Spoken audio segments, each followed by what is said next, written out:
Millennials just want to be listened to.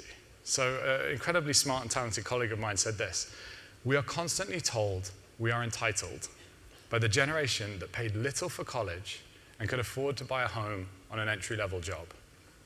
And frankly, millennials are just fed up with being preached to. A recent survey said 2/3 are annoyed by mass marketing. And you know the ads. Hell, some of you probably made the ads. You're not thin enough. You're not man enough. You're not mum enough. And my industry, which is the beauty industry, is probably the worst of all. Very David Foster Wallace, creating the anxiety relievable by purchase. The millennials call this negging.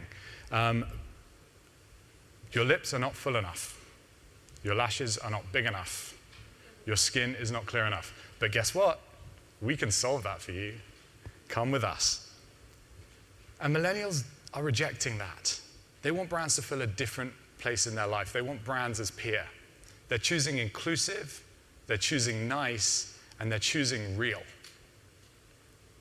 And the brands of the future will be based on belonging and community. There's no accident we put a church on one side and SoulCycle on the other. It's a place where people go to share beliefs, it's lifestyle, it's meaningful connections that enrich lives and make people excited about their day. And that is the future of brand. And digital is what allows brands to make meaningful connections with people and do it at scale.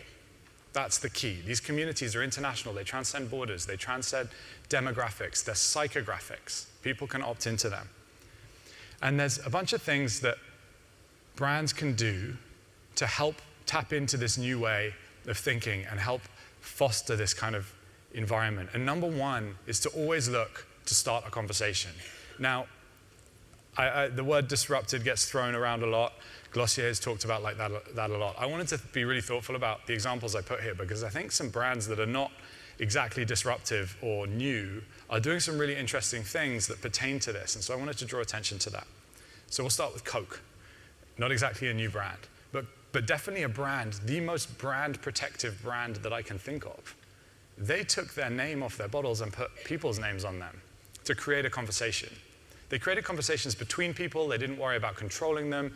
They created conversations on social media. They very smartly did create a digital angle here, so people would do it online and they could track some of the data to go with it. But what was so clever is they created a conversation and they got people engaged with a product that typically people don't engage with. They just buy it. But if you're going to start a conversation, it's really important that you then listen and engage with that conversation. Another good example from another old brand is McDonald's. McDonald's and all-day breakfast. McDonald's is really struggling with millennials. And so what do you do when you don't understand millennials? Take to social media. It's where they live. And they did. And they listened to what people were saying, which is like, why can't I get breakfast all day? But what was really smart is they didn't just have a conversation and listen. They played that conversation back and closed it out. And they ran this very expensive TV campaign where they played the social media back to people and made that a continuation of the conversation and showed people that they were not only willing to hear, but they were engaged in listening and continuing the conversation.